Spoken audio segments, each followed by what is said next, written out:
The war ends in noise, but history often turns in silence. Crowds fill London streets as flags rise over damaged stone and soot-stained bridges. Faces glow with relief, not triumph. The city is alive, yet restrained, still rationed, still cautious. Windows stay dark at night. Food lines stretch along brick walls. The cheers fade quickly, replaced by the hum of paperwork and the closing of ledgers.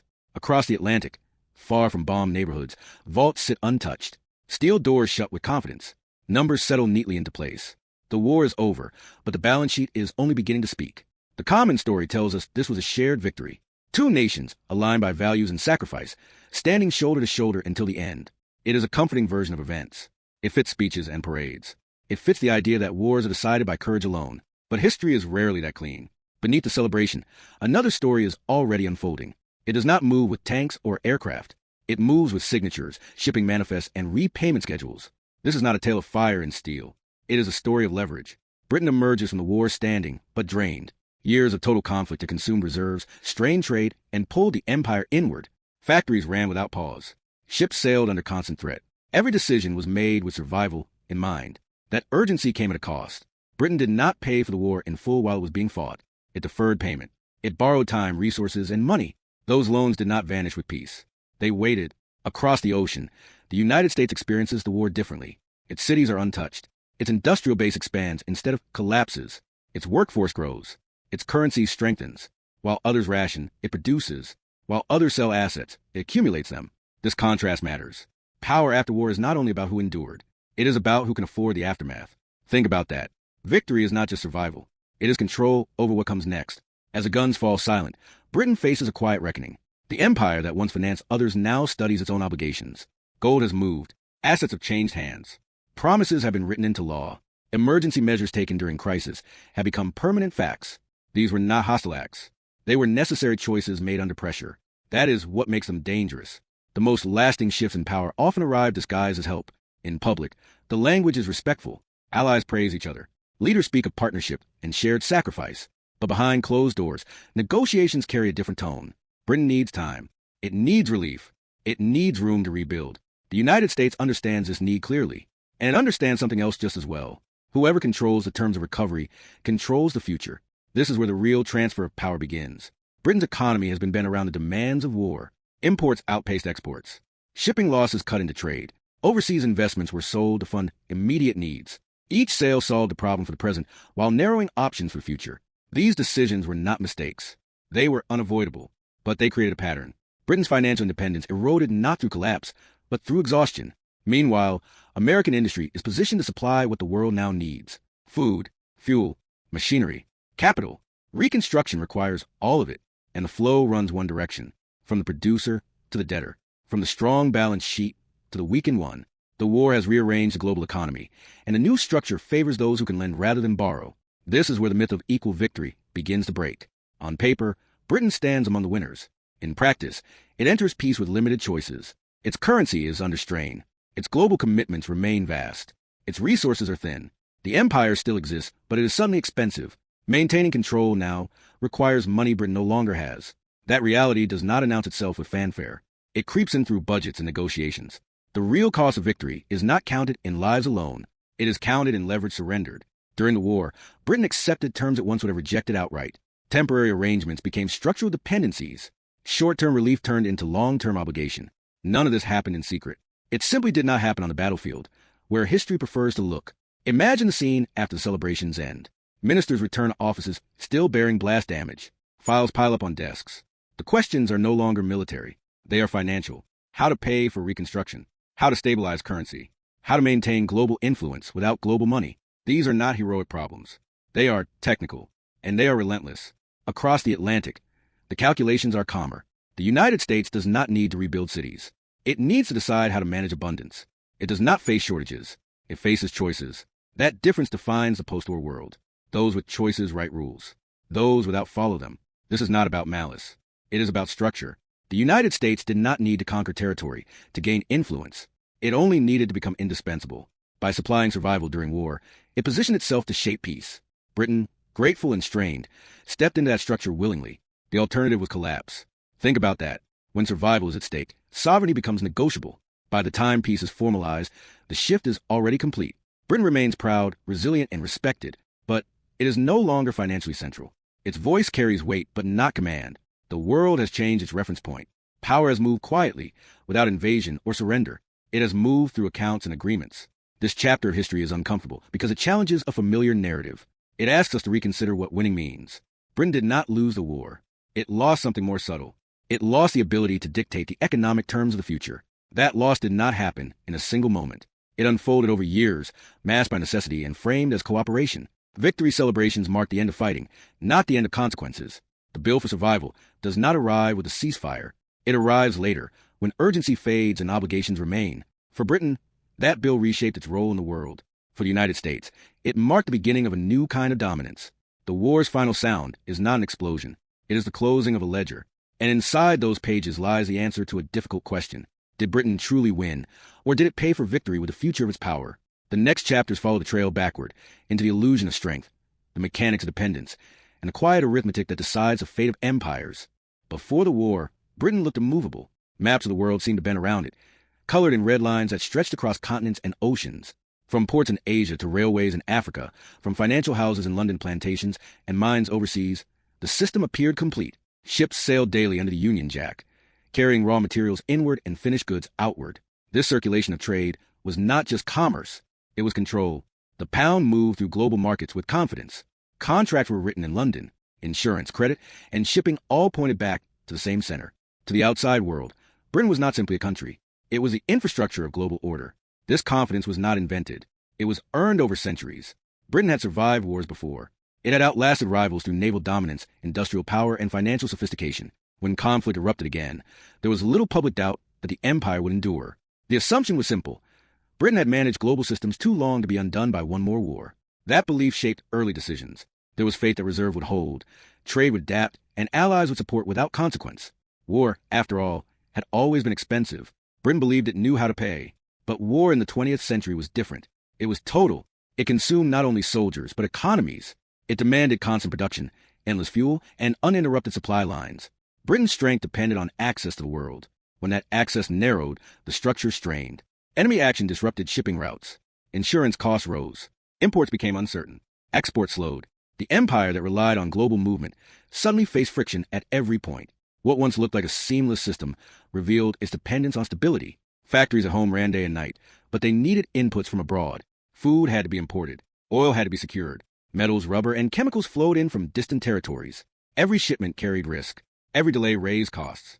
The empire could produce, but it could not produce everything it needed within its own borders.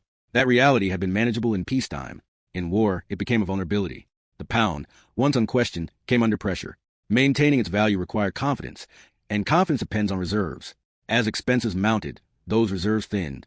Britain could not simply stop spending. Survival demanded acceleration, not restraint. So the solution was borrowing. Borrowing was not new, but the scale now was unprecedented. Britain borrowed not just money, but material, time, and future output. Publicly, the empire still projected control. Speeches spoke of resilience. Newspapers emphasized unity and sacrifice.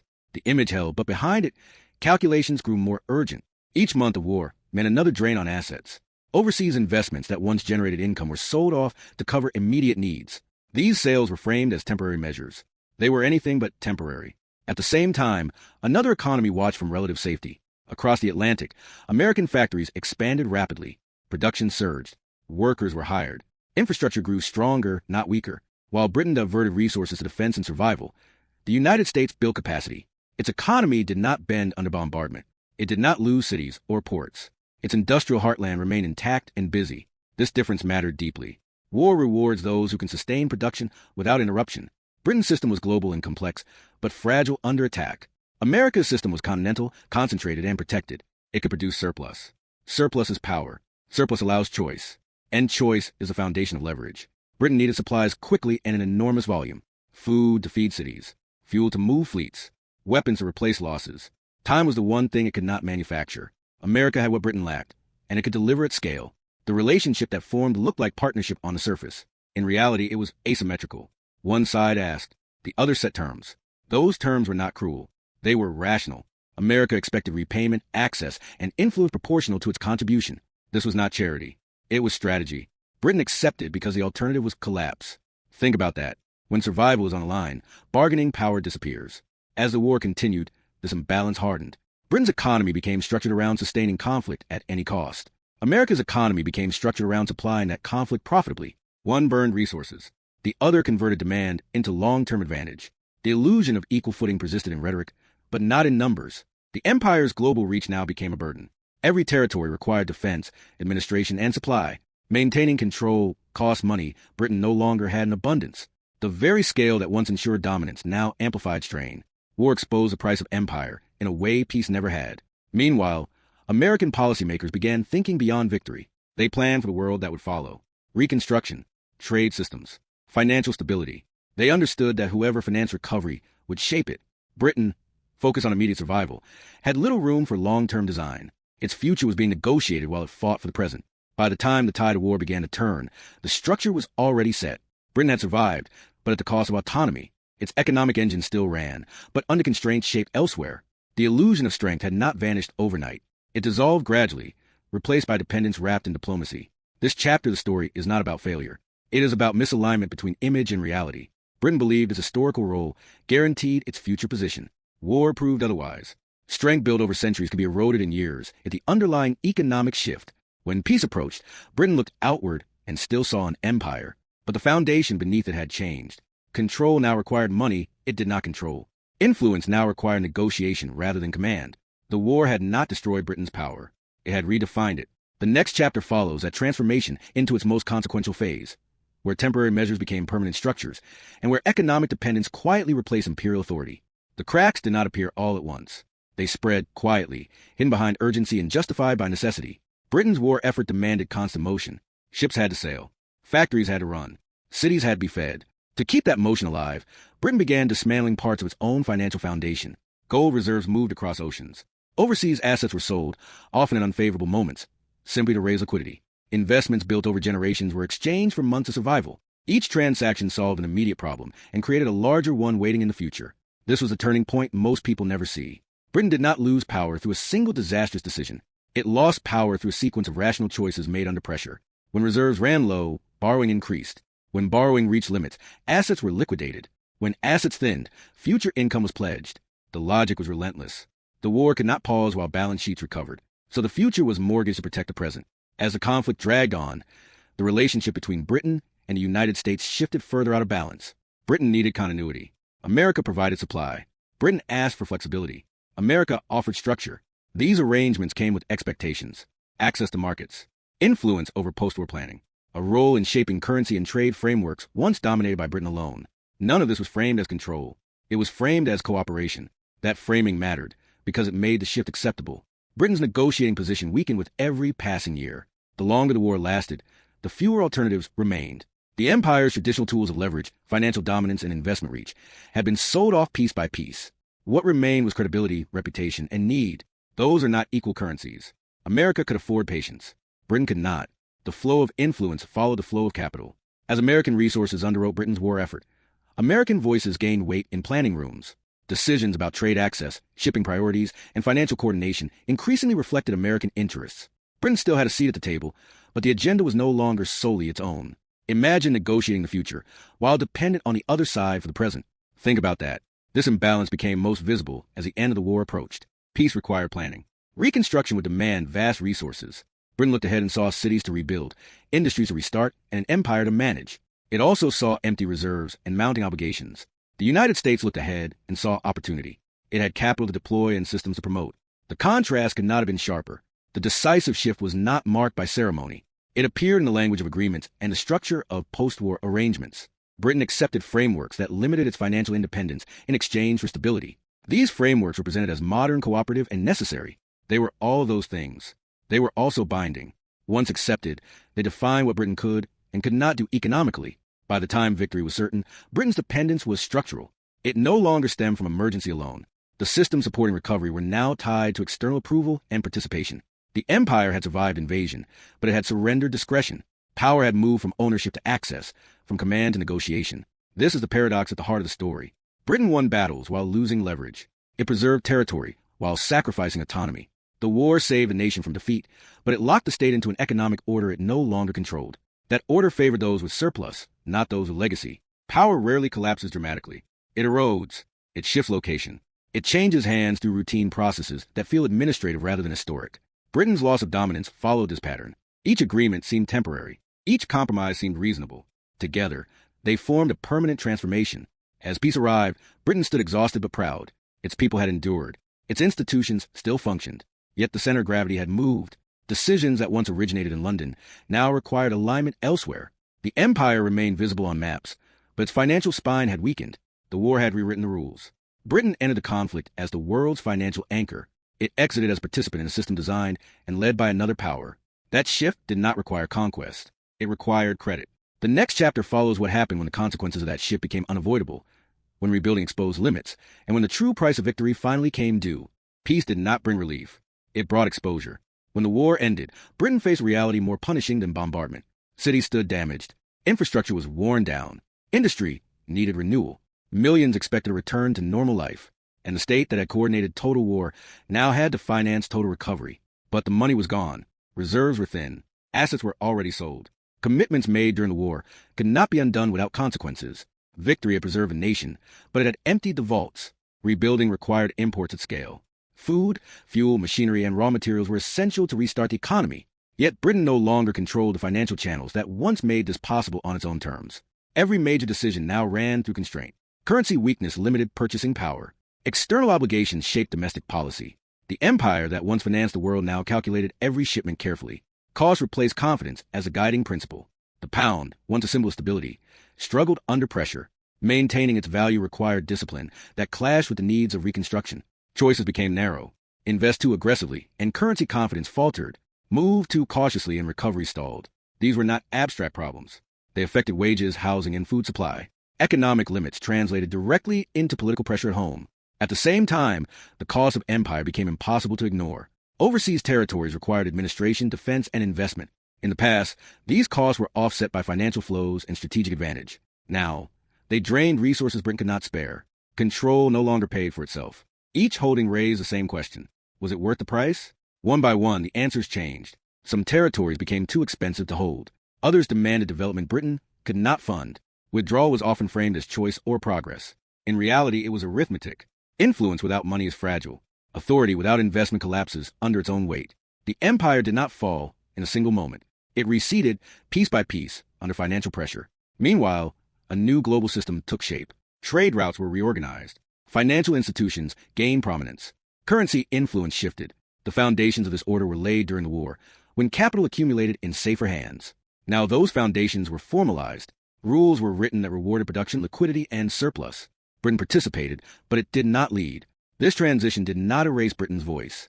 It redefined it. The country remained important, respected, and influential in diplomacy, but it was no longer the financial center of gravity. Decisions that once radiated outward from London now required alignment with a broader system shaped elsewhere. The difference was subtle but decisive. Leadership had become partnership. Command had become consultation. The aftermath revealed a truth often hidden by heroic narratives. Wars are not only tests of courage. They are tests of economic endurance. Britain passed the first test. It failed the second, not through weakness, but through circumstance. Fighting for survival demanded sacrifices that undermined long-term dominance. Those sacrifices were unavoidable. Their consequences were not. The new order rewarded those who could lend rather than borrow. It favored economies that emerged stronger rather than merely intact. Capital became the primary instrument of power.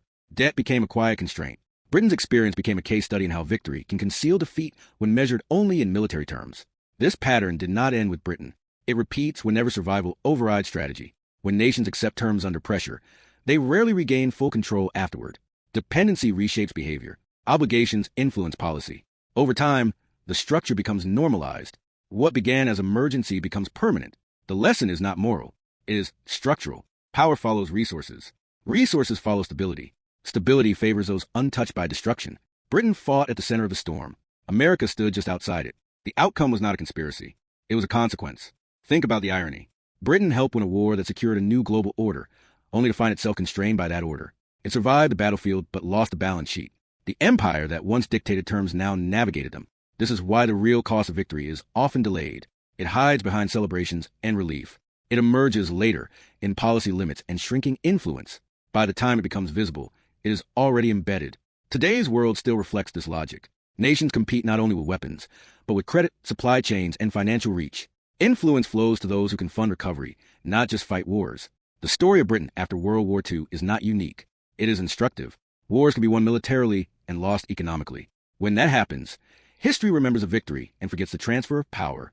But the transfer matters more. It decides who sets the rules, who absorbs the benefits, and who carries the cost. Britain paid that cost over decades. Through retreat, adjustment, and reinvention, it remained a nation of consequence, but no longer an empire command. The transformation was not sudden. It was quiet, and that is why it is often misunderstood. The final truth is simple and uncomfortable. Victory has a price. If you cannot afford the peace, the war has already changed you. Empires do not always fall. Sometimes they are outgrown by the systems they help create. If this story reshaped how you think about power, history, and the hidden economics behind victory, subscribe for more cinematic histories like this, and share this documentary with others who want to see what the headlines leave out.